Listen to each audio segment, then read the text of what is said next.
Question क्या बोला है सो, यदि एक समचतुर्भुज का क्षेत्रफल ज्ञात करिए जिसकी भुजा 10 सेंटीमीटर और ऊंचाई कितना है 9.6 सेंटीमीटर है, यानी आधार बराबर देखो क्या दिया डाटा सो तुलना करके दिया है, आधार बराबर कितना 10 सेंटीमीटर और ऊंचाई बराबर कितना दिया हुआ है 9.6 सेंटीमीटर।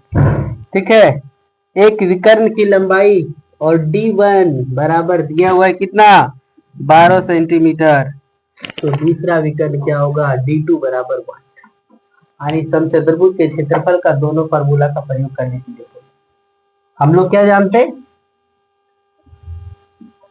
समचतुर्भुज का क्षेत्रफल बराबर कितना आधार गुने ऊंचाई, एक फार्मूला ये जानते हैं और दूसरा फार्मूला क्या जानते हैं हाफ गुने कितना D1 गुने D2, जानते हैं दोनों फार्मूला की है?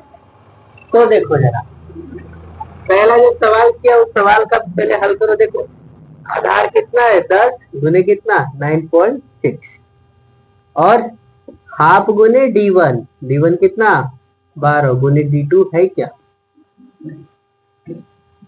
देखो 10 से इसको गुना करेंगे तो कितना हो जाएगा 96, कितना हो जाएगा 96, 9.6 गुने 10 करेंगे तो कितना हो गया 96 है ना, और इधर देखो बराबर कितना 1/2 गुने यार 2 छक 12 ऐसे काट दो तो 6 गुने कितना हो गया D2।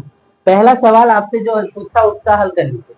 पहला सवाल आपसे पूछा कि समचतुर्भुज का क्षेत्रफल क्या होगा, तो समचतुर्भुज का क्षेत्रफल आपका कितना मिल गया 96 सेंटीमीटर स्क्वायर मिल गया, अब बगल में नीचे करके लिख देंगे। ठीक है, अब दूसरा पूछा है कि D2 क्या होगा, दूसरा विकर्ण क्या होगा, तो D2 बराबर कितना 96 बटे कितना 6, तो भागा दो तो कितना 16 छक 96, तो D2 बराबर कितना हो गया 16 सेंटीमीटर। और समचतुर्भुज का क्षेत्रफल बराबर कितना 96 सेंटीमीटर। ये 12 नंबर। 13 नंबर क्वेश्चन क्या बोलता है तो ध्यान से देखो, एक फोटो फ्रेम है, क्या है एक फोटो फ्रेम है,